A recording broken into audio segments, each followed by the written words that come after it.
لله نحمده ونستعينه ونستغفره ونعوذ بالله من شرور أنفسنا وسيئات أعمالنا. من يهده الله فلا مضل له ومن يضلل فلا هادي له. ثم الصلاة والسلام على رسول الله خير خلق الله البشير النذير والسراج المنير الطهر الطاهر العالم الزاهر المنصور المؤيد المصطفى الأمجد حبيب إله العالمين أبي القاسم محمد.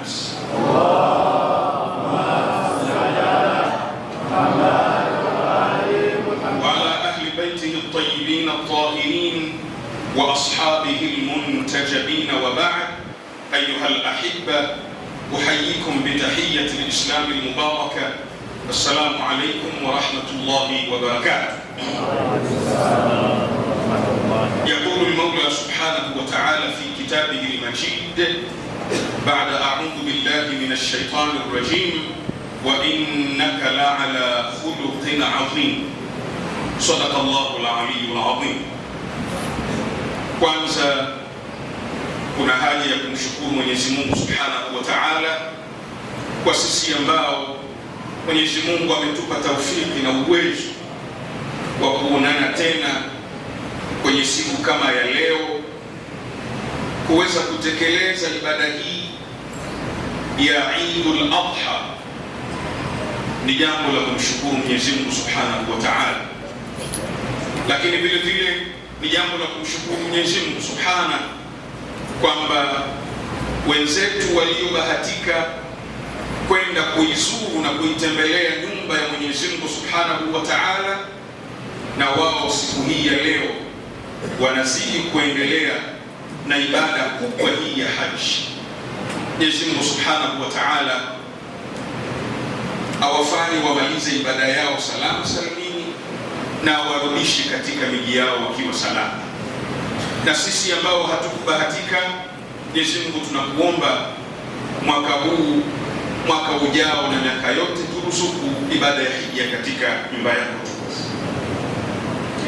Baada ya kuyasema hayo, khutba yangu ambayo kawaida huwa haichukui zaidi ya dakika 20 nimeipa unwani: maadili na malezi bora katika nguzo tano au mihimili mitano au mambo matano ambayo yanaweza kutengeneza maadili na malezi bora. Khamsatu arkan fi tarbiyati wal akhlaq. Mambo haya matano kama yataweza kufanyiwa kazi, basi yataweza kuwabadilisha wanadamu.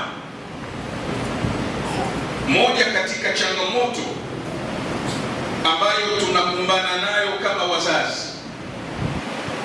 lakini vile vile ni changamoto ambayo inatukabili kama taifa, lakini changamoto inatukabili kimataifa, ni jambo la maadili, ni jambo la malezi katika kitu kilichosambaratika kwenye ulimwengu huu tuliokuwa nao, ni kitu kinachoitwa maadili. Sayyiduna Muhammad sallallahu alayhi wa alihi wa sallam, Allahumma salli ala Muhammad, katika jambo kubwa aliyosifiwa nalo ni jambo la maadili, ni jambo la akhlaq, ni jambo la tabia njema. Wa innaka la'ala khuluqin adhim, na hakika wewe uko juu ya tabia nzuri ya kupindukia. Tabia ya Mtume Muhammad sallallahu alayhi wa alihi wa sallam ni katika mambo aliyosifiwa nayo mwanzo wa da'wa, ishara ya umuhimu na uzito wa jambo la maadili na malezi mema. Lakini sio hivyo ndugu zangu wapendwa, dini ya Uislamu, moja ya sababu kubwa ya watu kuingia afwajan, makundi kwa makundi, ni kwa sababu ya tabia njema, ni kwa sababu ya maadili mazuri aliyoyaonyesha Mtume Muhammad, yeye pamoja na watu wake, yeye pamoja na wafuasi wake. Ni katika mambo yaliyosababisha watu kuingia kwa wingi katika Uislamu. Nguzo ya kwanza ni iradatu taghayyur. Je, sisi kama Watanzania, sisi kama Waislamu, sisi kama wafuasi wa Ahlul Bait, sisi kama Mashia, je, tuko tayari kubadilika? Tuko tayari kuyakamata yale maneno ya bwana mkubwa, mwalimu na shekhe wa waasisi wa madhehebu zote, imamu wa sita wa Ahlul Bait, al-Imamu Sadiq Jaafar bin Muhammad salawatullahi wa salamuhu alayhi. Allahumma salli ala Muhammad wa ali Muhammad. Alipotamka maneno yake akasema ya kwamba kunu du'atan lana bighairi alsinatikum, walinganieni Ahlul Bait, waiteni watu kwenye kuwafuata Ahlul Bait, kwenye kuwatambua Ahlul Bait, bighairi alsinatikum, sio kwa maneno bali kwa vitendo. Vitendo vyenu ndio viwafanye watu wawe Mashia. Tabia zenu nzuri ndio ziwafanye watu wawafuate Ahlul Bait. Maadili yenu ya kupindukia ndio yawafanye watu waufuate Uislamu.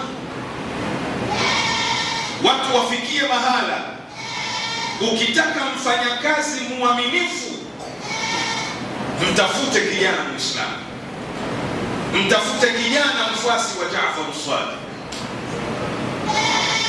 Ukitaka mfanyakazi mkweli, nenda kamtafute kijana ambaye jina lake ni Muhammad. Ukitaka kijana ambaye anaweza akafanya kazi na hawezi kuiba hata sensi tano, nenda kamtafute kijana wa Kiislamu, nenda kamtafute kijana anayewafuata Ahlul Bait. Kwa hiyo kwanza, je, tuko tayari kubadilika? Iradatu taghayyur, innamal a'malu binniyat. Mambo yote huanza nia, malengo makusudiwa. Je, tuko tayari? Na Mwenyezi Mungu amekushasema ndani ya Qur'an ya kwamba hawabadilishi watu hata yughayyiru ma bi anfusihim. Mungu hawabadilishi watu mpaka nyinyi wenyewe muwe mko tayari kubadilika. Iradatu taghayyur, tuko tayari kuwa ni Watanzania wenye maadili mema. Na iangalie ile Tanzania ya miaka 80, ya miaka 90, ya miaka 70, Tanzania ambayo mtu mzima yoyote, mzee yoyote ni baba yako. Ndio mila za Kiislamu. Akitokea kule mzee na mzigo, mzee huyo ni sawasawa na baba yangu, lazima nikampokee mzigo. Ninapoingia kwenye daladala, yuko mtu mzima amesimama, basi na kuangalia mzee huyu, namjua simjui, namnyanyuka nampisha kwenye kiti. Tanzania ile iko wapi? Wazaramu hao na Wanyamwezi hao wako wapi leo?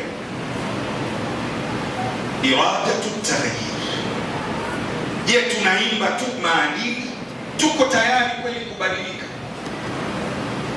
Tukiwa tuko tayari kubadilika, Mwenyezi Mungu Subhanahu wa Ta'ala ataweka mkono wake, atatubadilisha. Tutakuwa watu wa kupigiwa mfano. Siku moja nimekaa na mfanya biashara mkubwa wa nchi hii, ananipa habari, na Sheikh, mimi inanibidi nifuate wafanyakazi kutoka nje ya nchi kwa sababu ya uaminifu. Kwa kuwa ananiamini, aliniambia hayo maneno, lakini najisikia vibaya.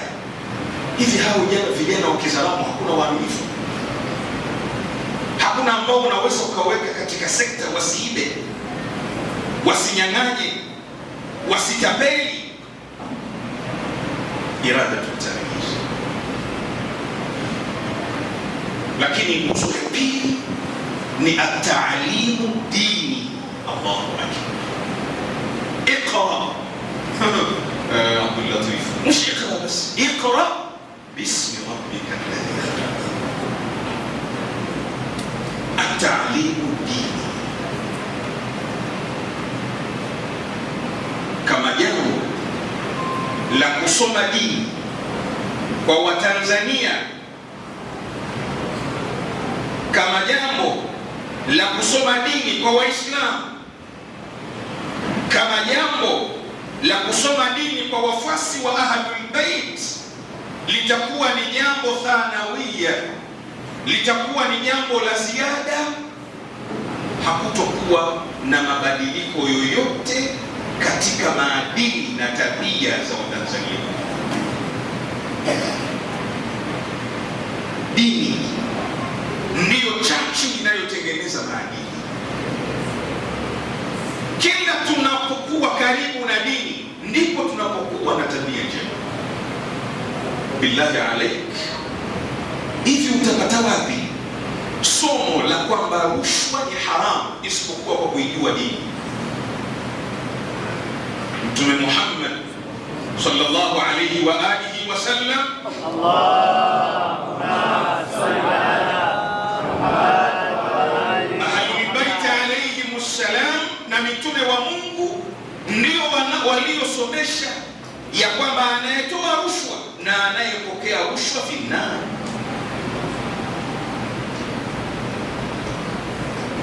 Wewe unaekaa kwenye kiti chako na uwezi kuwatumikia Watanzania na uwezi kuwatumikia wanadamu mpaka upewe rushwa. Hicho unachokipokea huyo anayekupa wewe na yeye finna. Maneno haya yanaposomeshwa misikitini, yanaposomeshwa kwenye madhabahu, yanaposomeshwa kwenye mimbar na nyumba za dini, huwa yanaingia katika roho, hayaingii katika akili. Yanaposemwa haya kwenye vikao vya kisiasa, yanaingia kwenye akili. Lakini yanaposomeshwa kwenye madaris, kwenye vyuo vya kidini, kwenye misikiti, kwenye nyumba za ibada, ziwe ni za Waislamu, ziwe ni za wale ambao si Waislamu, maneno haya yanaingia kwenye kifua, yanaingia kwenye moyo.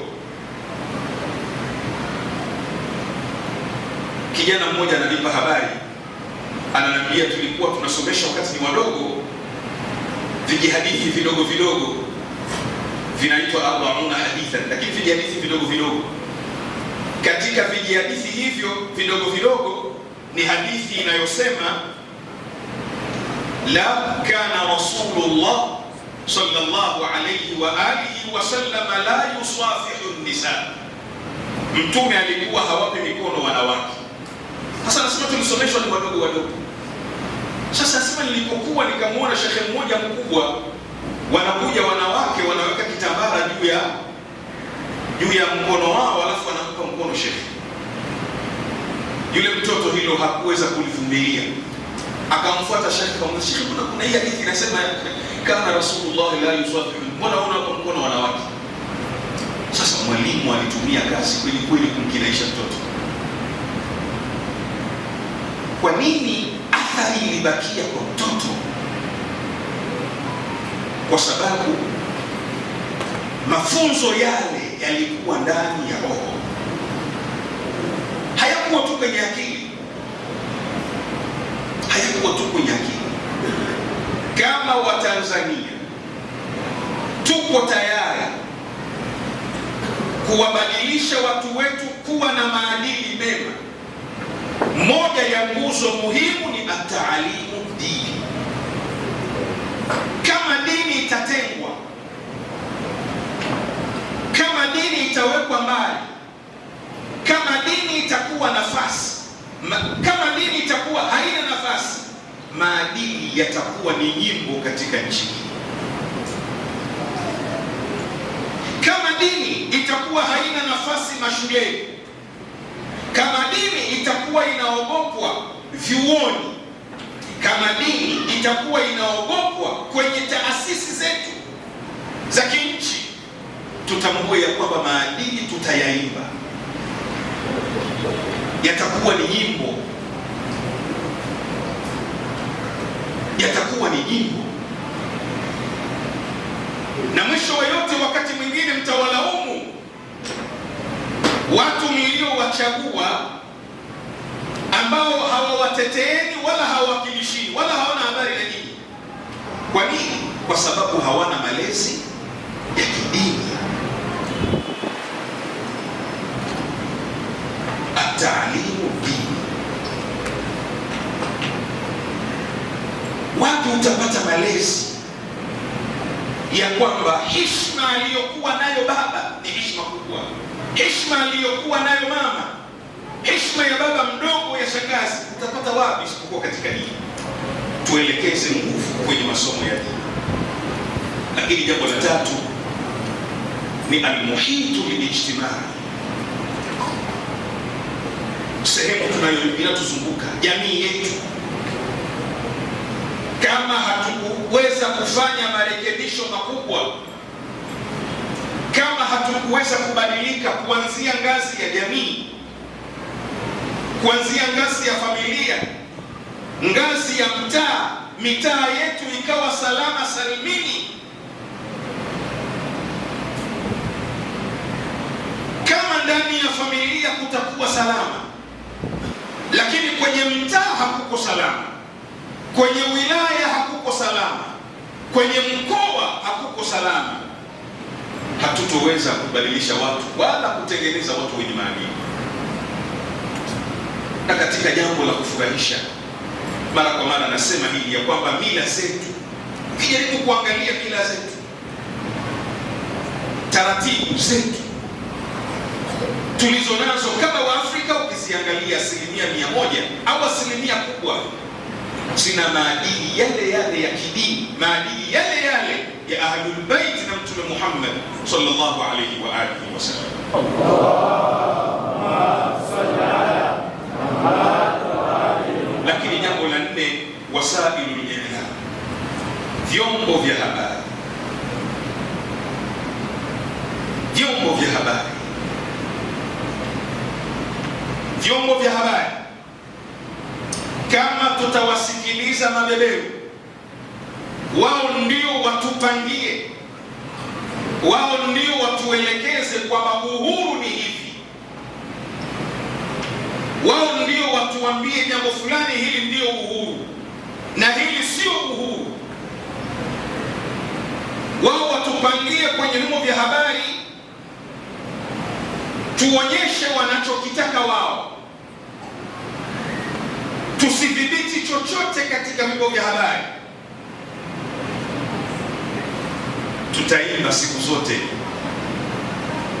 maadili, tutaimba siku zote tabia njema, na hakutokuwa na kitu kinaitwa tabia njema. Lakini jambo la tano, kulingana na muda, ni mamlaka. Mamlaka inayotawala lazima iwe serious katika jambo la maadili. Mamlaka inayotawala kama itakuwa inaimba tu maadili, Mwenyezi Mungu Subhanahu wa Ta'ala alipokataza zina, hakusema zina ni haramu, alitaja kwamba vitu vinavyofanya uzini ni haramu. Wala taqrabu, usije ukafanya jambo ambalo litakufanya uzini. Mamlaka zetu, wizara zetu, taasisi zetu husika, kama vichochea, kama visababishi vya kuharibu maadili havitoondolewa, tutaimba tu siku zote maadili.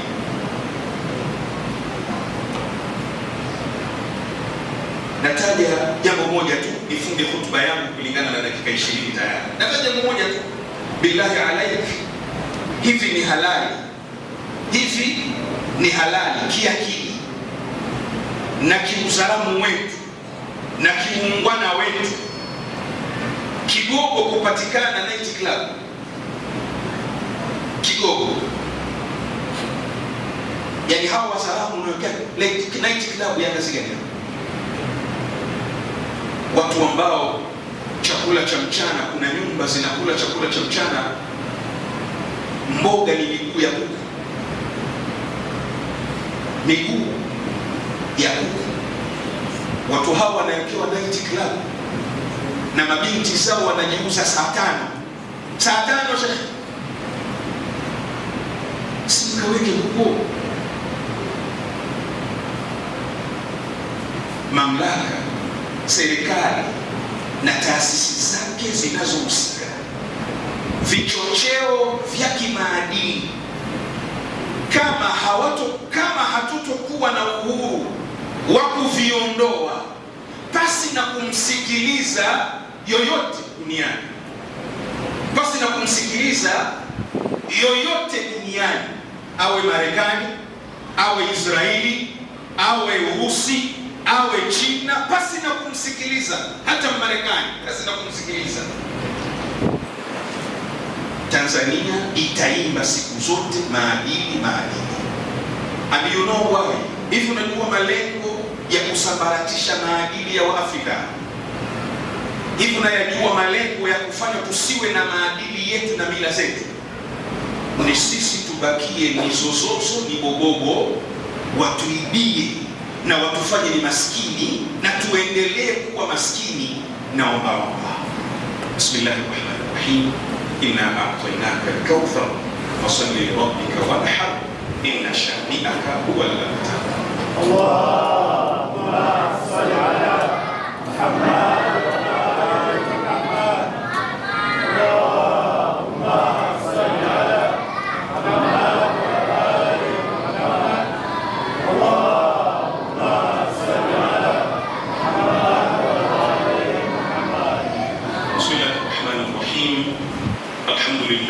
نحمده ونستعينه ونؤمن به ونتوكل عليه ونشهد أن لا إله إلا الله وحده لا شريك له وأن محمدا عبده ورسوله صلوات الله وسلامه عليه وآله ومغفرته ورضوانه. اللهم صل على محمد عبدك ورسولك ونبيك صلاة نامية زكية ترفع بها درجته وتبين بها فضله. وصل على محمد وآل محمد وبارك على محمد وآل محمد كما صليت وباركت وترحمت على إبراهيم وآل إبراهيم إنك حميد مجيد. اللهم عذب كفرة أهل الكتاب الذين يصدون عن سبيلك ويجحدون آياتك ويكذبون رسلك. اللهم خالف بين كلمتهم وألق الرعب في قلوبهم وأنزل عليهم رجزك ونقمتك وبأسك الذي لا ترده عن القوم المجرمين. اللهم انصر جيوش المسلمين وسراياهم ومرابطيهم في مشارق الأرض ومغاربها إنك على كل شيء قدير. اللهم اغفر للمؤمنين والمؤمنات والمسلمين والمسلمات الأحياء منهم والأموات. اللهم اجعل التقوى زادهم والإيمان والحكمة في قلوبهم وأوزعهم أن يشكروا نعمتك التي أنعمت عليهم وأن يوفوا بعهدك الذي عاهدتهم عليه. إله الحق آمين وخالق الخلق يا رب العالمين. اللهم اغفر لمن توفي من المؤمنين والمؤمنات خصوصا شيخ عبد الله سيف لغنويك والمسلمين والمسلمات ولمن هو لاحق بهم من بعدهم منهم إنك أنت العزيز الحكيم. إن الله يأمر بالعدل والإحسان وإيتاء ذي القربى وينهى عن الفحشاء والمنكر والبغي يعظكم لعلكم تذكرون. اللهم صل على علماء المسلمين، صل على محمد وآل محمد. إن الله وملائكته يصلون على النبي يا أيها الذين آمنوا صلوا عليه وسلموا تسليما. اللهم صل على الزهراء صلوات الله وسلامه عليها. وصلى على أمير المؤمنين وقائد الغر المحجلين إمام المشارق والمغارب أسد الله الغالب سيدنا علي بن أبي طالب صلوات الله وسلامه عليه. وصلى على سبطي الرحمة وإمامي الهدى الحسن والحسين سيدي شباب أهل الجنة صلوات الله وسلامه عليه.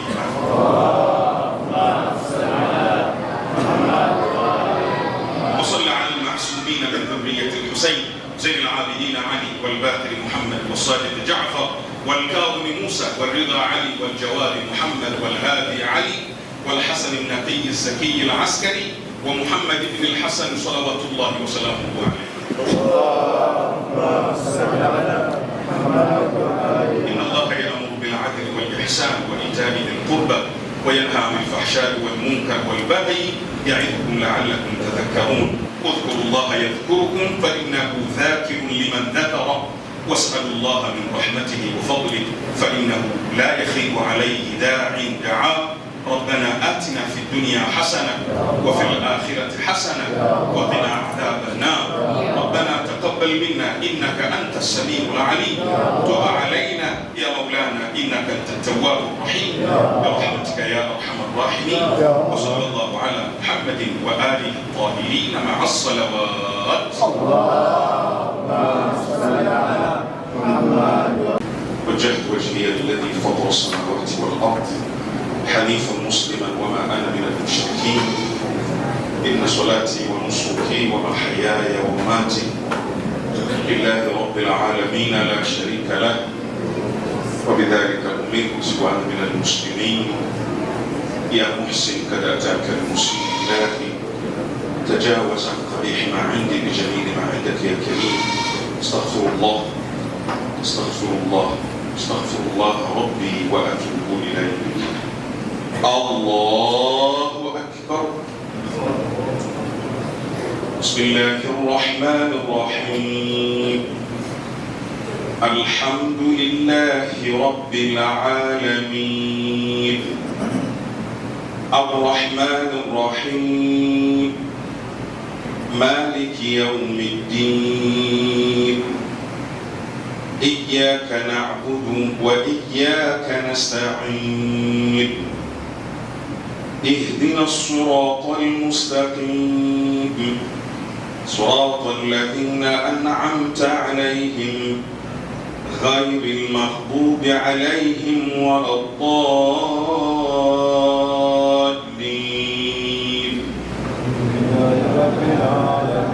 بسم الله الرحمن الرحيم. القارعة ما القارعة وما أدراك ما القارعة يوم يكون الناس كالفراش المبثوث وتكون الجبال كالعهن المنفوش فأما من ثقلت موازينه فهو في عيشة راضية وأما من خفت موازينه فأمه هاوية وما أدراك ما هي نار حامية. الله أكبر. اللهم صل على محمد وآل محمد. اللهم يا أهل الكبرياء والعظمة وأهل الجود والجبروت وأهل التقوى والمغفرة وأهل العفو والرضوان أسألك بحق هذا اليوم الذي جعلته للمسلمين عيدا ولمحمد صلى الله عليه وآله ذخرا وشرفا وكرامة ومزيدا أن تصلي على محمد وآل محمد وأن تدخلني في كل خير أدخلت فيه محمدا وآل محمد وأن تخرجني من كل سوء أخرجت منه محمدا وآل محمد صلواتك عليه وعليهم أجمعين. اللهم إني أسألك خير ما سألك عبادك الصالحون وأعوذ بك مما استعاذ منه عبادك المخلصون. اللهم صل على محمد وآل محمد. الله أكبر. اللهم صل على محمد وآل محمد. اللهم يا أهل الكبرياء والعظمة وأهل الجود والجبروت وأهل التقوى والمغفرة وأهل العفو والرضوان، أسألك بحق هذا اليوم الذي جعلته للمسلمين عيدا ولمحمد صلى الله عليه وآله ذخرا وشرفا وكرامة ومزيدا، أن تصلي على محمد وآل محمد، وأن تدخلني في كل خير أدخلت فيه محمدا وآل محمد، وأن تخرجني من كل سوء أخرجت منه محمدا وآل محمد، صلواتك عليه وعليهم أجمعين. اللهم إني أسألك خير ما سألك عبادك الصالحون وأعوذ بك مما استعاذ منه عبادك المخلصون. اللهم صل على محمد وآل محمد. الله أكبر. اللهم صل على محمد وآل محمد. اللهم يا أهل الكبرياء والعظمة وأهل الجود والجبروت وأهل التقوى والمغفرة وأهل العفو والرضوان، أسألك بحق هذا اليوم الذي جعلته للمسلمين عيدا ولمحمد صلى الله عليه وآله ذخرا وشرفا وكرامة ومزيدا، أن تصلي على محمد وآل محمد، وأن تدخلني في كل خير أدخلت فيه محمدا وآل محمد، وأن تخرجني من كل سوء أخرجت منه محمدا وآل محمد، صلواتك عليه وعليهم أجمعين. اللهم إني أسألك خير ما سألك عبادك الصالحون وأعوذ بك مما استعاذ منه عبادك المخلصون. اللهم صل على محمد وآل محمد. الله أكبر. اللهم صل على محمد وآل محمد. اللهم يا أهل الكبرياء والعظمة وأهل الجود والجبروت وأهل التقوى والمغفرة وأهل العفو والرضوان، أسألك بحق هذا اليوم الذي جعلته للمسلمين عيدا ولمحمد صلى الله عليه وآله ذخرا وشرفا وكرامة ومزيدا، أن تصلي على محمد وآل محمد، وأن تدخلني في كل خير أدخلت فيه محمدا وآل محمد، وأن تخرجني من كل سوء أخرجت منه محمدا وآل محمد، صلواتك عليه وعليهم أجمعين. اللهم إني أسألك خير ما سألك عبادك الصالحون وأعوذ بك مما استعاذ منه عبادك المخلصون. اللهم صل على محمد وآل محمد. الله أكبر. اللهم صل على محمد وآل محمد. اللهم يا أهل الكبرياء والعظمة وأهل الجود والجبروت وأهل التقوى والمغفرة وأهل العفو والرضوان، أسألك يا رب بحق هذا اليوم الذي جعلته للمسلمين عيدا ولمحمد صلى الله عليه وآله وشرفا وكرامة ومزيدا، أن تصلي على محمد وآل محمد، وأن تدخلني في كل خير أدخلت فيه محمدا وآل محمد، وأن تخرجني من كل سوء أخرجت منه محمدا وآل محمد، صلواتك عليه وعليهم أجمعين. اللهم إني أسألك خير ما سألك عبادك الصالحون وأعوذ بك مما استعاذ منه عبادك المخلصون. اللهم صل على محمد وآل محمد. الله أكبر.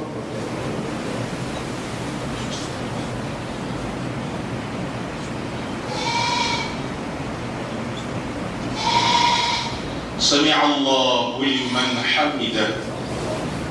الله أكبر.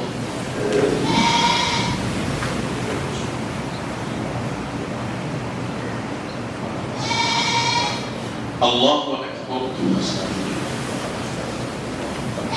الله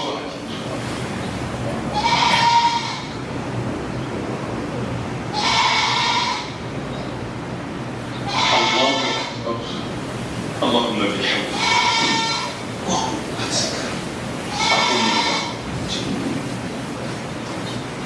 بسم الله الرحمن الرحيم. الحمد لله رب العالمين الرحمن الرحيم مالك يوم الدين إياك نعبد وإياك نستعين اهدنا الصراط المستقيم صراط الذين أنعمت عليهم غير المغضوب عليهم ولا الضالين.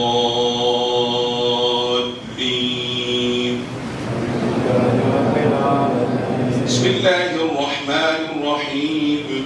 ألهاكم التكاثر حتى زرتم المقابر كلا سوف تعلمون ثم كلا سوف تعلمون كلا لو تعلمون علم اليقين لترون الجحيم ثم لترونها عين اليقين ثم لتسألن يومئذ عن النعيم. الله أكبر. اللهم صل على محمد وآل محمد. اللهم يا أهل الكبرياء والعظمة وأهل الجود والجبروت وأهل التقوى والمغفرة وأهل العفو والرضوان، أسألك بحق هذا اليوم الذي جعلته للمسلمين عيدا ولمحمد صلى الله عليه وآله ذخرا وشرفا وكرامة ومزيدا، أن تصلي على محمد وآل محمد وأن تدخلني في كل خير أدخلت فيه محمدا وآل محمد وأن تخرجني من كل سوء أخرجت منه محمدا وآل محمد صلواتك عليه وعليهم أجمعين. اللهم إني أسألك خير ما سألك عبادك الصالحون وأعوذ بك مما استعاذ منه عبادك المخلصون. اللهم صل على محمد وآل محمد. الله أكبر. اللهم صل على محمد وآل محمد. اللهم يا أهل الكبرياء والعظمة وأهل الجود والجبروت وأهل التقوى والمغفرة وأهل العفو والرضوان، أسألك بحق هذا اليوم الذي جعلته للمسلمين عيدا ولمحمد صلى الله عليه وآله ذخرا وشرفا وكرامة ومزيدا، أن تصلي على محمد وآل محمد وأن تدخلني في كل خير أدخلت فيه محمدا وآل محمد وأن تخرجني من كل سوء أخرجت منه محمدا وآل محمد صلواتك عليه وعليهم أجمعين. اللهم إني أسألك خير ما سألك عبادك الصالحون وأعوذ بك مما استعاذ منه عبادك المخلصون. اللهم صل على محمد وآل محمد. الله أكبر. اللهم صل على محمد وآل محمد. اللهم يا أهل الكبرياء والعظمة وأهل الجود والجبروت وأهل التقوى والمغفرة وأهل العفو والرضوان، أسألك بحق هذا اليوم الذي جعلته للمسلمين عيدا ولمحمد صلى الله عليه وآله ذخرا وشرفا وكرامة ومزيدا، أن تصلي على محمد وآل محمد، وأن تدخلني في كل خير أدخلت فيه محمدا وآل محمد، وأن تخرجني من كل سوء أخرجت منه محمدا وآل محمد، صلواتك عليه وعليهم أجمعين. اللهم إني أسألك خير ما سألك عبادك الصالحون، وأعوذ بك مما استعاذ منه عبادك المخلصون. اللهم صل على محمد وآل محمد. الله أكبر. اللهم صل على محمد وآل محمد. اللهم يا أهل الكبرياء والعظمة، وأهل الجود والجبروت، وأهل التقوى والمغفرة، وأهل العفو والرضوان، أسألك بحق هذا اليوم الذي جعلته للمسلمين عيدا ولمحمد صلى الله عليه وآله ذخرا وشرفا وكرامة ومزيدا، أن تصلي على محمد وآل محمد، وأن تدخلني في كل خير أدخلت فيه محمدا وآل محمد، وأن تخرجني من كل سوء أخرجت منه محمدا وآل محمد، صلواتك عليه وعليهم أجمعين. اللهم إني أسألك خير ما سألك عبادك الصالحون، وأعوذ بك مما استعاذ منه عبادك المخلصون. ربنا آتنا في الدنيا حسنة وفي الآخرة حسنة وقنا عذاب النار، وصلى الله على محمد وآله الطاهرين. الله أكبر. سبحان ربي العظيم وبحمده، سبحان ربي العظيم وبحمده، سبحان ربي العظيم وبحمده. اللهم صل على محمد وآل محمد وعجل فرجهم وفرجنا بهم يا كريم. سمع الله لمن حمده. الله أكبر. سبحان ربي الأعلى وبحمده، سبحان ربي الأعلى وبحمده، سبحان ربي الأعلى وبحمده. اللهم صل على محمد وآل محمد. الله أكبر. أستغفر الله ربي وأتوب إليه. الله أكبر. سبحان ربي الأعلى وبحمده، سبحان ربي الأعلى وبحمده، سبحان ربي الأعلى وبحمده. اللهم صل على محمد وآل محمد وعجل فرجهم وفرجنا بهم يا كريم. إلهي أرنا الطلعة الرشيدة والغرة الحميدة وكحل ناظري بنظرة مني إليه، وعجل فرجه وسهل مخرجه وأوسع منهجه واسلك بي محجته وأنفذ أمره واشدد أزره وعمر اللهم به بلادك. الله أكبر. الحمد لله. أشهد أن لا إله إلا الله وحده لا شريك له، وأشهد أن محمدا عبده ورسوله. اللهم صل على محمد وآل محمد. السلام عليك أيها النبي ورحمة الله وبركاته. السلام علينا وعلى عباد الله الصالحين. السلام عليكم ورحمة